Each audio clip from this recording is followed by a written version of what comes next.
Good evening. It is October 22nd, 5:30 p.m. Please rise with me for the Pledge of Allegiance. Pledge allegiance to the flag of the United States of America and to the republic for which it stands, one nation, under God, indivisible, with liberty and justice. Thank you. The next item is our land acknowledgement. Giovanni? There you go.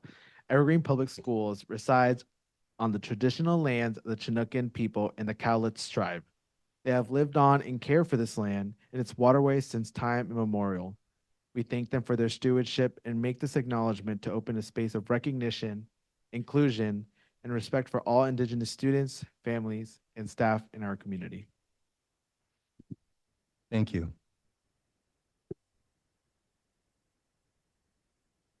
The next item is to adopt tonight's agenda. With the note I have here that agenda item 8B, the 24-25 school improvement plan overview, it will not be presented tonight, but will be presented at the November 12th board meeting.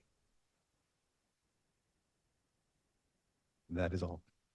Is there a motion? Move to adopt tonight's agenda as presented, or I mean, with the removal of, what was it? The Is item number 8B. 8B. Seconded. It's been moved and seconded to adopt this agenda with the exception of the removal of item 8B. All in favor? Aye. Are there any opposed? Motion carries, and we have our agenda for the night. The next item on the agenda is our public comments. Let's see if I can find the paper.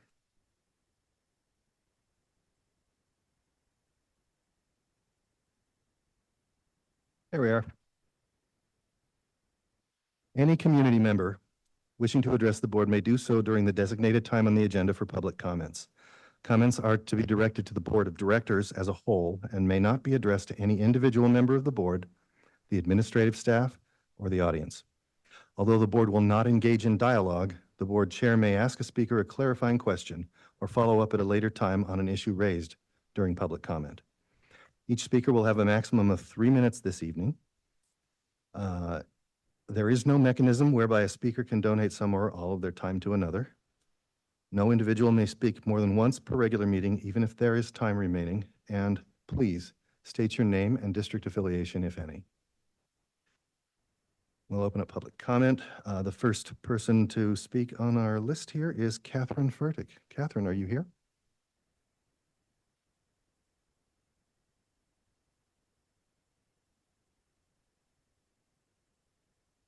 Welcome. My name is Catherine Furtick. I have 3 graduates of EPS and 1 senior.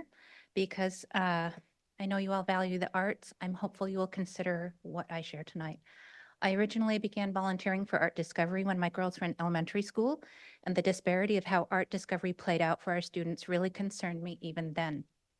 I volunteered in my girls' classes, and at one point took a 3rd class due to feeling so badly for those with no volunteer. I was a drop in a bucket. When children see you in the hallway with the art discovery packet and supplies, they ask you with excitement and hope in their voices, "Are you coming to my class today?" How do you tell them, "No, I'm sorry I can't. Maybe you'll get a volunteer, and then your class can have art too"? Translation, you weren't lucky enough to have a volunteer. You weren't lucky enough to have art. Art discovery is based on volunteers who are incredibly valuable, but reliance on them for the program creates lack of educational equity. There are some schools with no art discovery at all. Even the peak number of volunteers for art discovery wouldn't translate to every class getting it each year. It is also not funded and mostly relies on PTO funds from schools for supplies. Not all schools have PTOs. Not all groups are able to raise funds, as we have a large proportion of low-income families.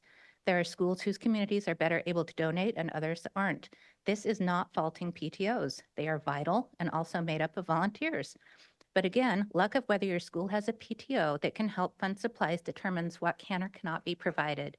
As a Title I district, our students who are most vulnerable and stood the most to lose by librarian loss are also most affected by this lack of equitable art opportunities. Those students keep taking hit after hit. and educational equity. We're asking a lot from our volunteers to shoulder entire programs on their backs. And that if you don't volunteer, then it's somehow your own fault if your child doesn't have art enrichment required by state and national standards in their classroom. Community members are questioning why our district doesn't give art equal attention as other core subjects in the school day. We're currently facing more challenges. Not only do our students not have equitable opportunity for art, but even if we had enough volunteers, art is at the bottom of the priority list for required learning minutes for math and reading that teachers are under immense pressure to meet due to dismally low test scores following the pandemic. I'm repeatedly hearing from those in classrooms that there is literally no time for art despite their desire to give their students the opportunity. This is in no way at all faulting our teachers who don't even feel safe to voice their concerns. Children are losing their creative outlets during the critical years of when excitement for the arts is best cultivated. The irony is that the less time we give to the arts, the more our students stand to lose academically. Studies show correlation between test scores and arts enrichment for kids. OSPE has many resources citing this connection. We need to rethink our approach to art enrichment and start an active conversation about it moving forward. Every child should have equitable opportunities for art. Thank you. Thank you, Catherine. Next person on the list is Angie Bunda. Angie, are you here? Welcome.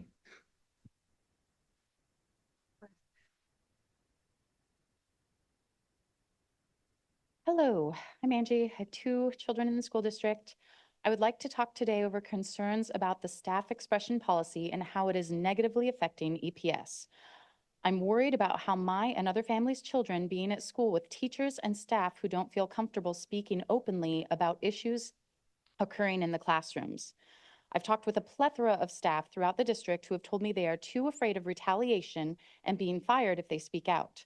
This is due to the way the staff expression policy is written, with no details for what can be interpreted as negative against the district and 0 rules or accountability for the person who investigates these situations. Furthermore, the staff expression policy directly contradicts the fundamental core belief in our strategic plan of employee engagement, a pillar the district has expressed as being a main focus this school year. Employee engagement states, we will encourage all of our staff to share their opinions, experiences, and expertise to inform any decision that impacts them and their students. However, the staff expression policy states, employee expression that has an adverse impact on district operations and negatively affects an employee's ability to perform their job for the district may still result in disciplinary action up to and including termination. And employee expression on social media platforms that interfere with the district's operations or prevents the district from functioning efficiently and effectively may be subject to discipline up to and including termination. Staff speaking openly about extra support they need or that their students need, or telling the community about struggles in their classroom does not hinder the district's operations nor their ability to perform their job, and yet they are being threatened and silenced for sharing these things. In fact, being intimidated to stay silent is what is preventing the district from functioning efficiently and effectively. This policy is not constructive or encouraging and instead creates fear and vague loopholes for administrators to intimidate staff from sharing the needs of our students in schools. Out of 295 school districts I looked up in Washington State, I could only find 13 that have adopted this policy. Dr. Maloney, your former district of Chehalis is not one of these 13, and I'd love to speak with you more about why you chose not to adopt this policy. Angie, I remind you to address the board as a whole. Oh, yes, Dr. Maloney and the board. As parents, I know that we all want what's best for our children. It's critical for the success of our school staff to be able to share what is happening in their classrooms and with their students. It is vital for them to feel empowered to advocate for and support their students when problems arise without fear of being interpreted as negative and then disciplined to remain quiet. Silence does not foster support, and things will not get better until we can openly share issues. Brene Brown said, brave leaders are never silent around hard things, and it's time that we repeal this policy and try to do better. Thank you. Thank you for your comments. Christy Peak.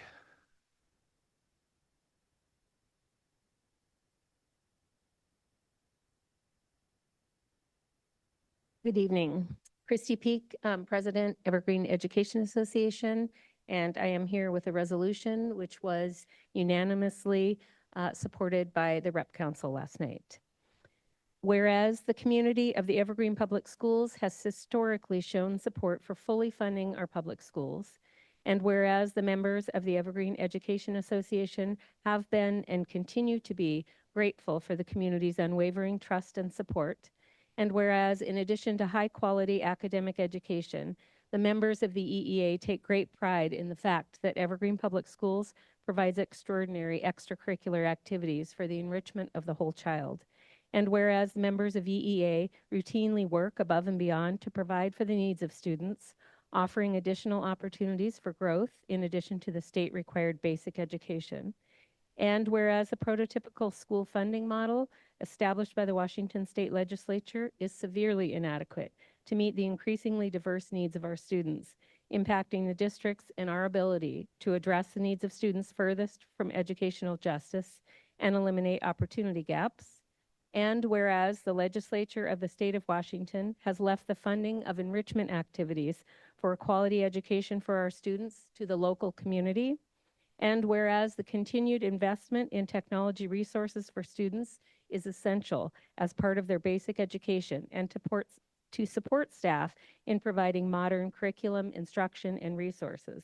And whereas Evergreen Public Schools benefit from an experienced and highly qualified staff in all facets of education who must be compensated with a professional and competitive wage. And whereas Evergreen Public Schools is in a bargain year with classified employees, PSE union, and should bargain a professional and competitive wage for paraeducators, transportation, secretaries, and other classified PSE groups, securing essential resources for student programs and safeguarding our contractual staffing agreements. Therefore, the Evergreen Education Association strongly encourages the Evergreen Public Schools Board of Directors to put before the voters the maximum amount allowable by law for the EP&O and CPF technology levies to fund the schools our students and community deserve, and offers its full support for the passage of the 2025 levies. Thank you. Thank you.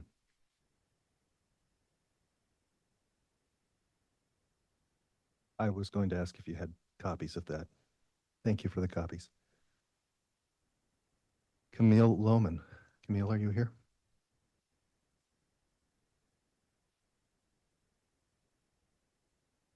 Camille Lohman.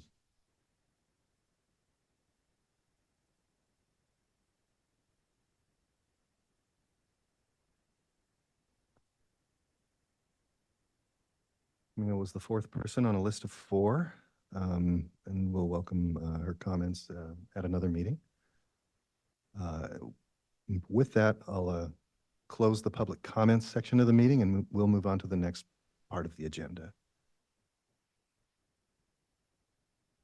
The next part of the agenda is the board consent agenda. Is there a motion? I move to approve the board's consent agenda as presented. Second. Moved and seconded to approve the board's consent agenda as presented. All in favor? Aye. Any opposed? Motion carries. The next item is the superintendent's consent agenda. I move to approve the superintendent's consent agenda as presented. Seconded. It's been moved and seconded to approve the superintendent's consent agenda as presented. All in favor? Aye. Any opposed? Motion carries unanimously.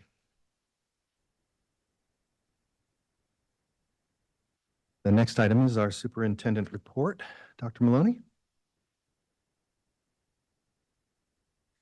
Let's try that again. I'd like to say happy birthday, President Perkin. Thank you. You're welcome. Okay. So today we're going to hear later on in the reports the information about boundary exceptions. And I know this is something that the board was interested in. And this is part of us examining systems that serve, right? And so I see some data there, and we will be meeting as a leadership team around that data and what that tells us and what what might be our next steps regarding that data. So that's just a little preview of what's to come this afternoon. This falls underneath OE, Operation Expectations 11, and Operations Expectations 12 for that report. So we are looking at ways to streamline processes. And so I've asked the leaders of the different departments here at the district level to really start examining and work with their staff about how we can improve and get better so that we have systems that serve rather than us serving the systems. And so that is across all of our departments. And so that is continuing work that I want you to be aware that we have undertaken. Hispanic Heritage Celebration was fantastic. That was last Tuesday, and it was held at Mountain View High School. And I want to acknowledge our Director of Diversity, Jamila Singleton, and then Adriana Garcia, who is our bilingual parent liaison. She did an incredible job pulling together not only sponsors for that event, but also the performers. There was families there that performed together. And I met Regina from Ilahi. She was absolutely amazing, and she did one of the dances as well for that special event. I also had the honor to be invited to the district Hispanic parent group, and this is a group that meets virtually. And I was trying to count on the Zoom, is via Zoom, and I was trying to count how many people were present. It was between 45 and 50 parents were present on that. And it was all in Spanish. And so Adriana interpreted for me, which is very kind of her. And I just took questions. I shared a little bit about myself and my journey to coming here to Evergreen and opened it up for questions and comments and information that the parents groups wanted to share. So I did a lot of listening and learning, and I'm really excited about continuing to be invited back to that group to have further conversations. The Student Advisory Council happened earlier this week. You're going to hear some information from the student board reps today about that. It was great conversations that took place there. Did our coffee and conversation with Christine. This is the second one with parents. So we had an invitation for parents to sign up for and indicate which ones they could be possibly available for. And so I can only fit 15 people around the table that's in my office. And so I just widely select from across the entire district. They signed up where their students attend and try to get a wide cross section of that. And so this last time I had 3 parents who their language is Spanish. And so again, Adriana was on hand to help interpret. And so we had, again, great conversations and lots of learning happened there on my part too. Lots of activity around safety and security. Okay, so I attended part of the Juvenile Justice Council. And so we had our first meeting this year for that regional safety meeting that occurred actually today, and did a debrief of the Evergreen High School incident that we had where we were worried that we might have heard some shots in the neighborhood. And we did a whole debrief of that process and how we interacted, communicated within and without with our law enforcement. So lots of work that went into that. So I really like to say a huge thank you to all of the administrators who were part of that, and our law enforcement, Vancouver PD, and our director and assistant director of safety and security, and then of course Bridget as well too, who works in our campus or our district security office. I've been in 9 schools in the last 10 school days.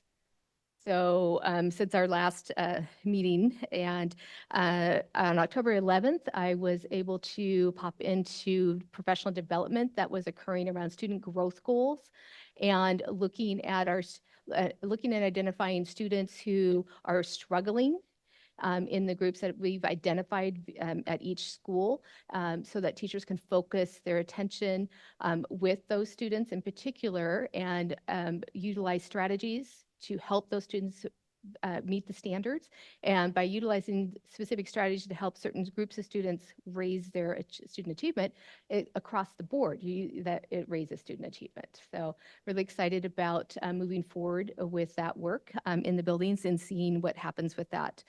I am a member of the Superintendent Administrative Council, and that is at Cascadia Tech. So I was invited out there for an incredible breakfast created and served by the students out there at Cascadia Tech, and a great tour of the entire facility. So that's a really fun council to be on, let me tell you. I had the opportunity on I think it was last Wednesday, to be part of the interview panel for the Vancouver Police Chief position. So that was an exciting event that I was able to be part of. And also attended the PAL Gala for our Police Activities League to help raise money for the activities that they provide our students in our community. Presented legislative priorities at the Clark County Government Affairs, and particularly I focused on special education funding and on our MSOCs and insurance rising costs. And this is where we talked about not only the first part of the meeting is around transportation and infrastructure for Vancouver area and greater Clark County. And then we all shared different legislative priorities. And so it was a great opportunity to talk about school funding and levies as well, and how important the levies are for school districts. And the last thing I wanted to share here was my entry plan progress. So and I will pass these down. So there are 54 check boxes, and in each one of those 54 check boxes, as you've seen before, there's some of them have quite a few different little pieces in each one of those check boxes. So if you notice, there are a lot more green check boxes on there, I'm very proud to say, and we are only a month and a half, a little over a month and a half into the school year. I did start in July, but a little month and a half into the school year. So 54 total boxes. I have completed 34 of the 54. I have 16 in progress, and I have 4 that I have not yet started. So that's the progress I've been making there. Just want to make sure you know that. And everything that I said I would do in July, that was all done in July. So we have that all done. And that is it. So thank you. Thank you, Dr. Maloney. Are there any questions for the superintendent?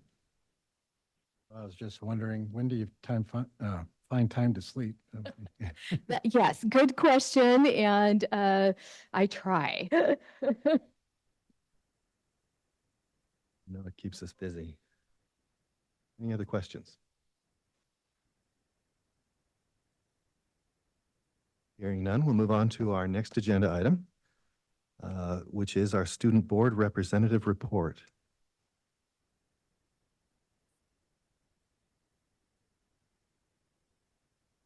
Led by Nevaeh.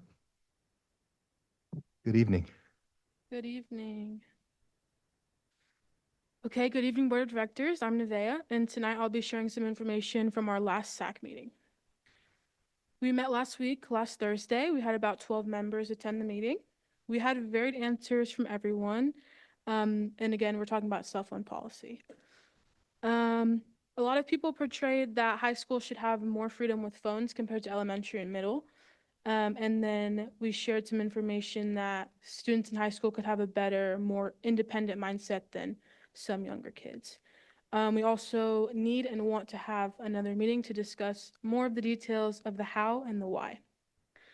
For elementary school, we said no phones. We think that they all need as much direction as possible, and they're still growing and learning about not only themselves, but how to use their phones. Middle school, we said they can have a little bit of freedom, maybe only before and after school, and they're still in the stage of becoming independent, but also need just a tad more guidance. And then high school, full freedom.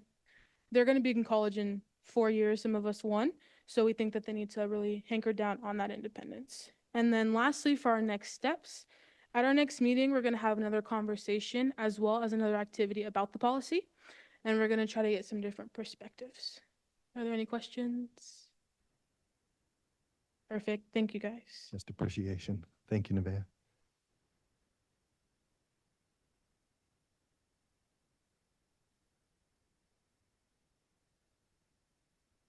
Oh, good evening. Well, not good morning. Good evening, Board of Directors. I am Giovanni, however you like to call me.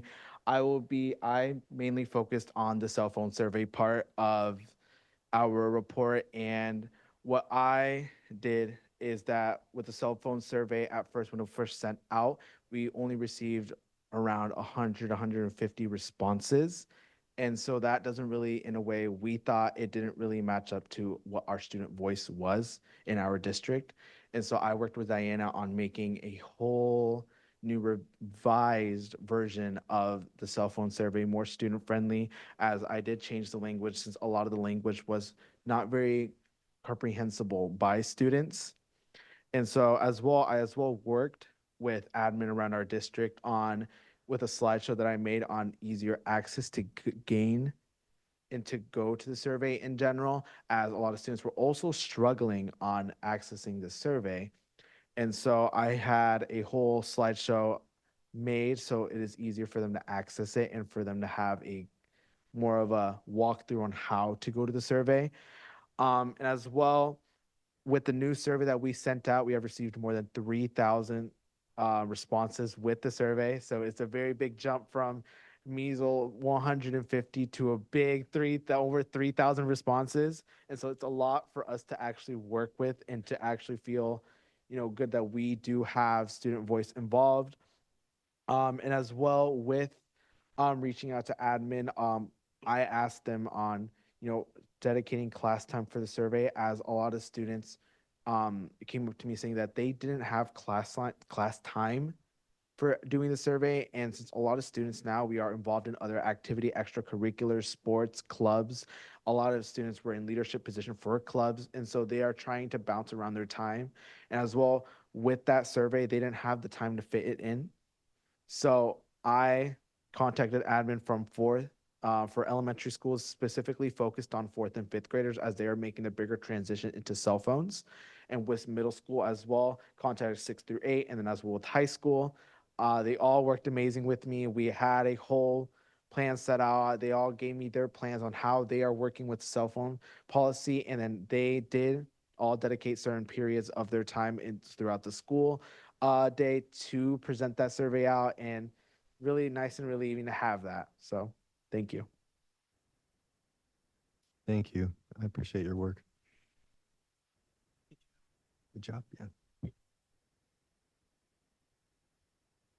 Okay, the next item on our agenda, unless we have questions for the students? None. The next item on our agenda is our teaching and learning and equity update. Dr. Maloney.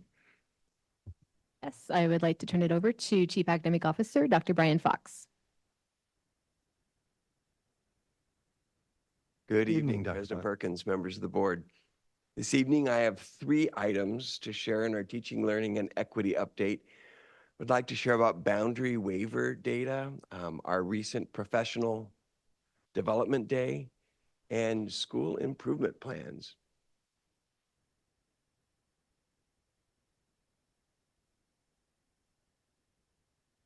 Technical difficulties. I'll let them continue to work on getting the image up and talk a bit about boundary waiver data. With 38 schools serving over 22,000 students, EPS Board of Directors has established attendance boundaries that support our community's diverse student population. Boundaries are thoughtfully designed to ensure equitable access to our schools, and current boundary maps are posted on our district's website, which is where the photo was taken from our district website, the landing page. You scroll to that photo to find the boundary section. It's coming, I promise.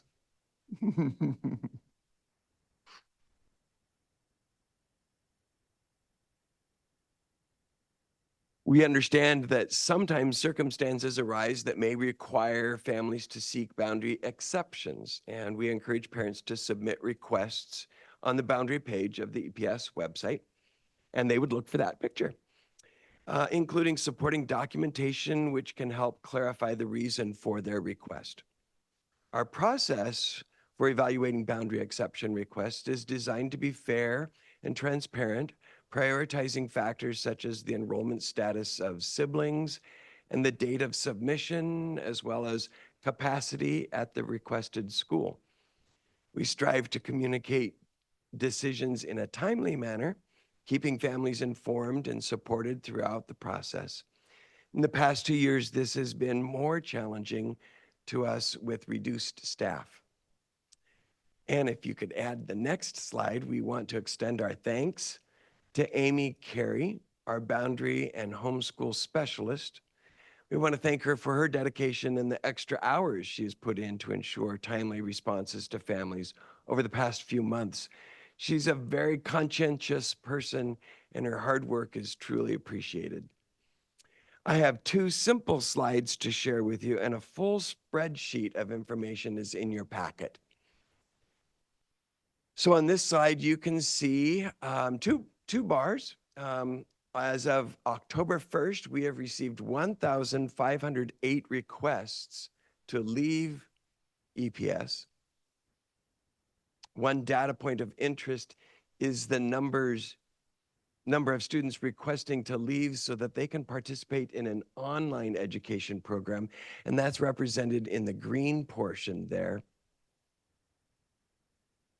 As a result of other districts accepting students from EPS, we have thus far released 1,214 students, and you can see the green portion shows that 574 of them have moved on to attend an online program somewhere else. So 1,508 is the initial applications, and then they have to go through the process of being accepted in another district. And 1,214 is the number that we have released to other districts. Of those 1,214, 574 are going to programs to serve students in an online program. This next slide shows that we've released those 1,214 students out of EPS, and we've gained 735 FTE by accepting students into EPS schools. While I haven't studied the data myself, Amy tells me that this trend is consistent with recent years. Once again, in your packets, you have a spreadsheet showing waiver data by level and also a list of school districts releasing and accepting students. And I'll let you study that data and get back to me with any questions that arise. And as Dr. Maloney noted earlier, I'm sure this is data you'll want to look at and discuss in greater detail at another time. So I'd love to go on to the next slide then that talks about professional development. On Friday, October 11th, teachers had the opportunity to work together with school administrators and teacher leaders. Professional development was unique in each school to a degree.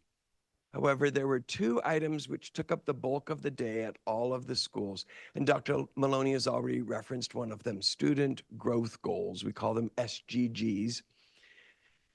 SGGs compel us to tailor our teaching to be culturally responsive, socially and emotionally supportive, and inclusive of every student.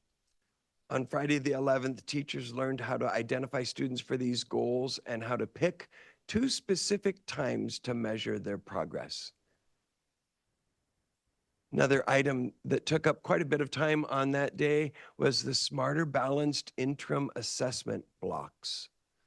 You're aware of the Smarter Balanced Assessment that is administered each year. The interim assessment blocks give students a chance to build confidence and familiarity with the SBA testing platform. They get to use it and see what it looks like. Also gives teachers information about student progress, which can inform their instruction before the test is administered in the spring. So we have two interim assessments scheduled.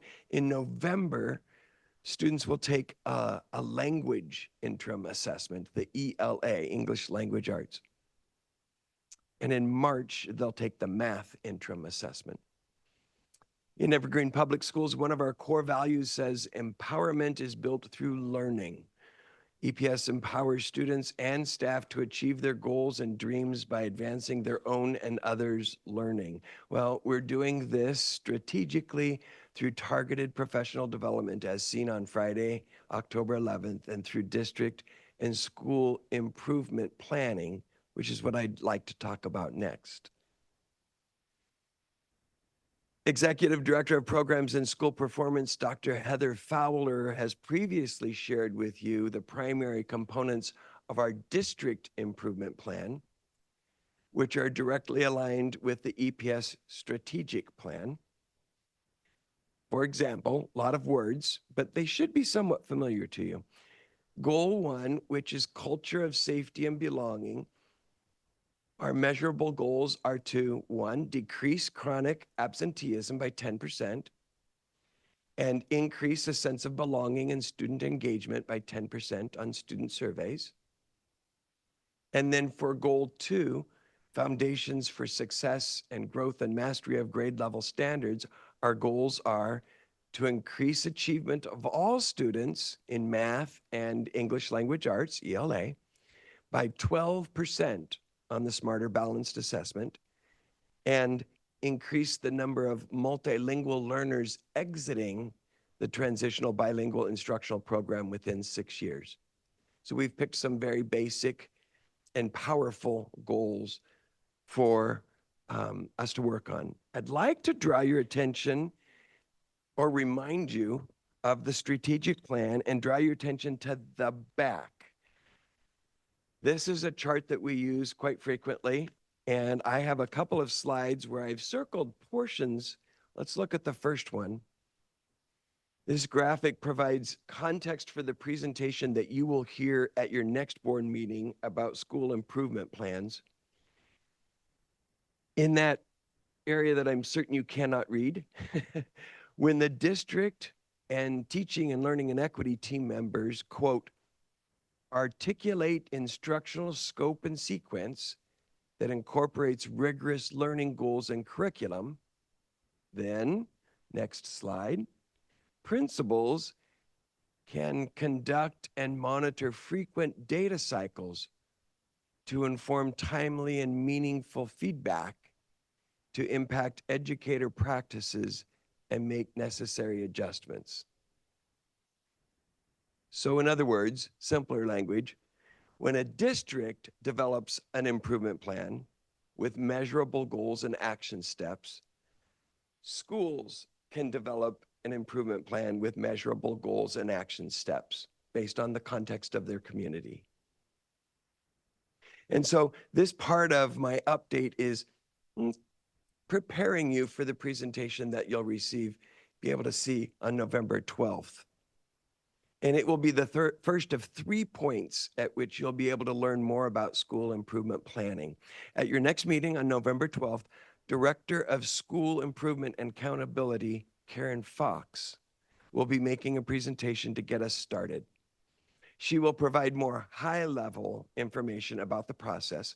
Then mid-year, you'll get a chance for conversations with schools identified in improvement. And then at the end of the year, you will hear from all EPS principals as they share results and where their data is leading them. That's a little different from last year, where at this time of the year, you were meeting with lots of principals. We're giving you an overview, letting you see what the planning process is like, showing you in the middle what our schools in improvement are looking like, and then look at the data at the end of the year with face-to-face reports from the principals.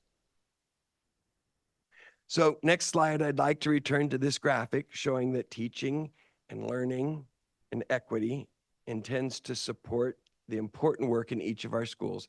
Tonight, our focus was on the boundary waiver process, professional development days, and the school improvement planning process.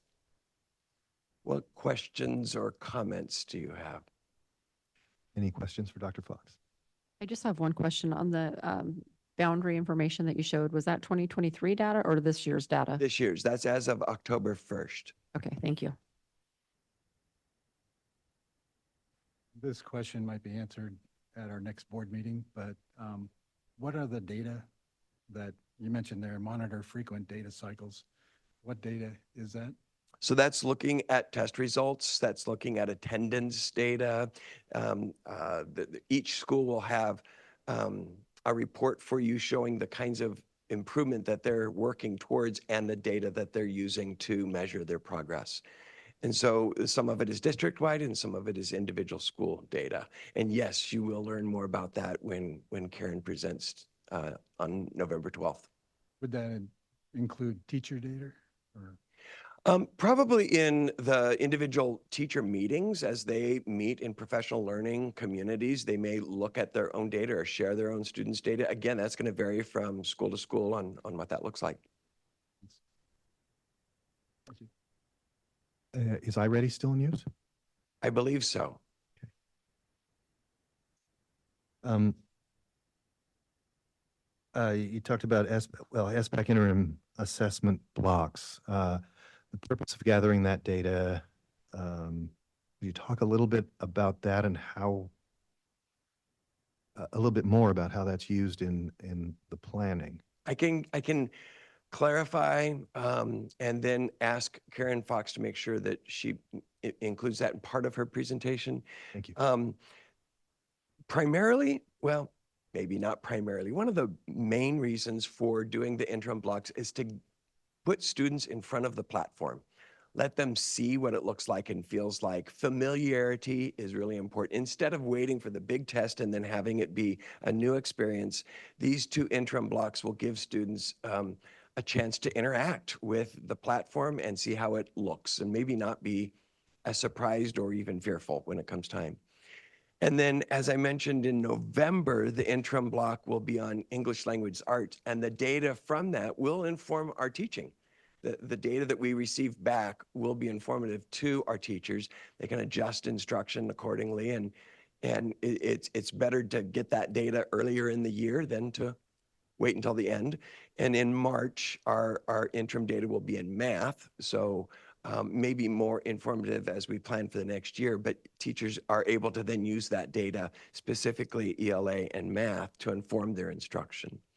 So the results for these, the data comes back very soon after. I can't tell you that. I was wondering that as I was Yeah. speaking. I'm not sure when we receive the data back, and that's why I'll want to talk with Karen. Yeah, we could talk about that a little bit next time about how much lag there is and how much. How useful, therefore, how useful it is to us. And also in connection with the way iReady is used district-wide would be of interest. Take note, make sure. Yeah, I know the students have just completed their iReady testing. Okay.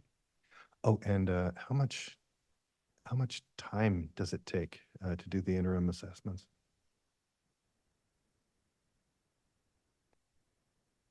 As we know, SBAC is a big month. Right. Of time and resources. Varies from school to school, but it takes a long time for a district this size to assess all the kids with the state assessment. Okay. Other questions? Giovanni, Nevaeh, do you have questions for Dr. Fox? Great, thank you. Hearing none, thank you.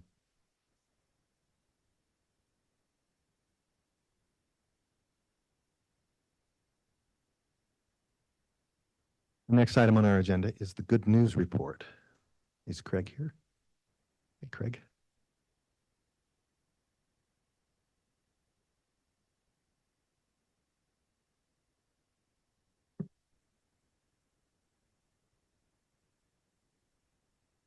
Good evening, Superintendent Maloney and Board of Directors. Thank you as always to give me this opportunity to share you some highlights from our good news report. One thing I did want to mention that I haven't mentioned maybe in a while is a reminder that we do send out our good news report to all our entire staff and then also make it available now often on our website, depending on our flow on the website. So I'm going to start out with Dr. Maloney had mentioned Hispanic Heritage Month and celebrations. We had many throughout the district, and the district-wide one was on October 15th at Mountain View High School. They hosted.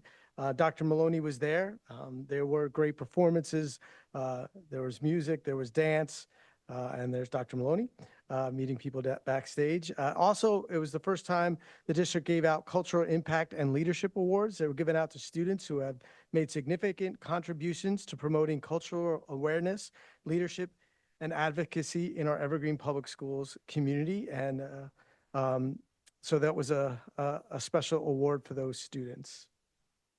I also wanted to point out an event that actually happened 2 days after the month ended, but it was still part of the Hispanic Heritage Month celebration. And this was at Fisher's Landing Elementary School. And why I thought this was such a great event is we had Heritage High School students that take part in the dual language program there. And they have some projects they need to complete. And as part of their projects, they ran this assembly. And you can see they sang, they danced, they provided lessons on Hispanic culture. Their enthusiasm and their planning and professionalism it was contagious. And as you can see from the pictures from the elementary school students, they ate it up. They just loved it. And it was just a really great assembly there at Fisher's Landing, thanks to of course, the planning of the schools, but also from the students.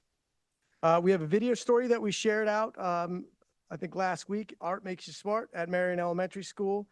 Over about 20 years ago, Mrs. Bourne, a fourth grade student, came up with an idea to do a 2-week art club at Marion. It started with about 50 some odd students. It now is at 180 something students, so almost 200 students. She doesn't do it alone anymore because she needs the support. And if you watch this video, when I walked in there, it is the definition of organized chaos. There are kids that are just all over and just happy. So many art projects to do every single day.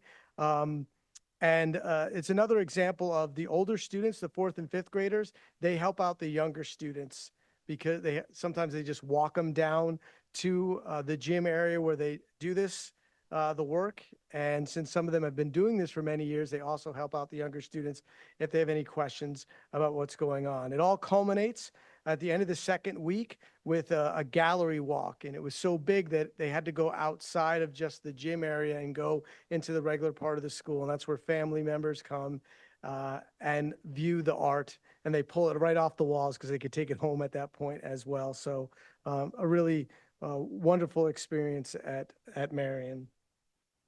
I also wanted to mention that the district, we put together a video to promote the importance of our families still filling out the CNS application. As we know, we do get, our students do, thanks to the federal program, do get free meals. Everyone gets free meals. But the filling out the application can lead to other benefits for students and families, and this includes discounted tests for AP tests, also for ACT or SAT tests. There's other benefits as well for technology benefits that come from Xfinity. So this video was made, we kind of refreshed. We had one before, and that was before we had everyone had free meals. So we refreshed it and shared it out. And the data that is collected through that is also important for the district to get to share out with the state and others to make sure that our data is accurate and there's benefits to the district that can come with that. Emerald Elementary School had, as you could see, a very exciting assembly. I shared one from last year where Fisher's Landing had the Go Big BMX group come. They did it outside. This was inside in their gym area. 2 professional BMX riders put on a great show with tricks. You could see they even jumped over successfully some staff members. And but this isn't just about the BMX tricks. These professional bike riders, it's part of a whole program. They go across schools all across the country, and they talk about the importance of students being kind, being healthy, staying in school, dreaming big, making sure that you work toward your goals, and of course, bike safety.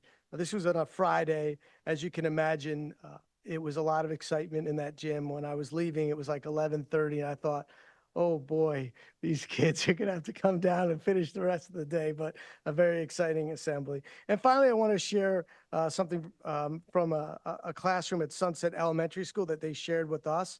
Mrs. Brick, 3rd grade class, she awards stars when she catches her students making good choices.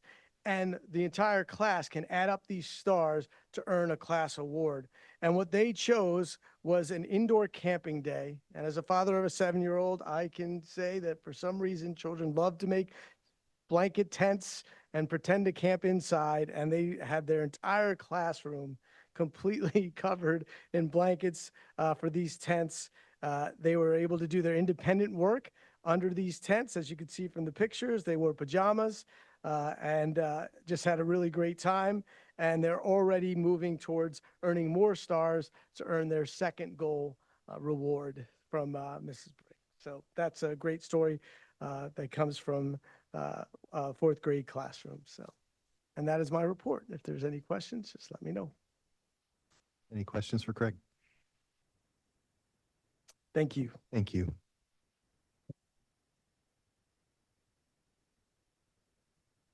The next item on the agenda is board comments.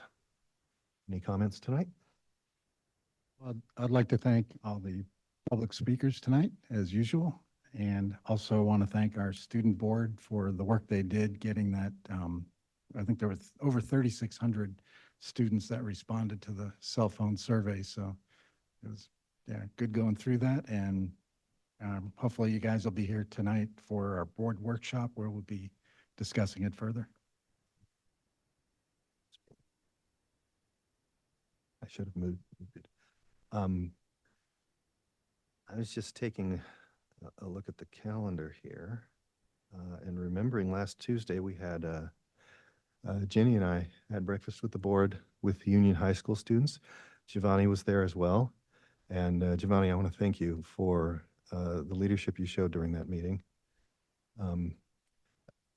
We had a very good conversation about cell phone use and some other topics, but it's one of those things where that makes me glad that we hold these kinds of events, because I think there were points of view that we never would have heard without a chance to listen to the students there. And it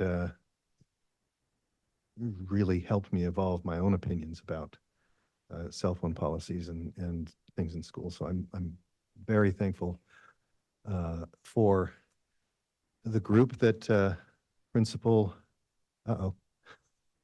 Brown Principal Brown put together.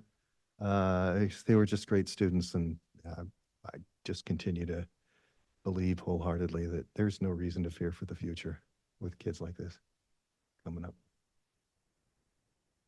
Yeah, it was a very, very inspiring breakfast. It was the first one of the year, so I'm glad we got to kick that off for this year. But yeah, it was very insightful. They brought a lot of things to the table to discuss with us, and I took a lot away from that meeting. So I always enjoy getting to sit down and have these conversations with them. A lot of them don't know what we do, so just a bunch of adults coming in to boss them around. We try not to do that in breakfast with the board. That's why we kicked the principal out, right? Yes. Any other comments tonight? I attended last week the Students Advocating for Equity and our Student Advisory Committee meetings. Between the two meetings, there were about probably 25 students, and Gio was at both. Nivea and Gio were at the SAC, and Gio was taking notes during our SAFE meeting. Both meetings, the students are super passionate. They get into these conversations where you just see them, if you let them go, that conversation will last a long, long time. You guys did a really good job of managing the room and getting them from station to station and doing all the extra work. So that was, we really appreciate you guys. Wonderful. Any other comments?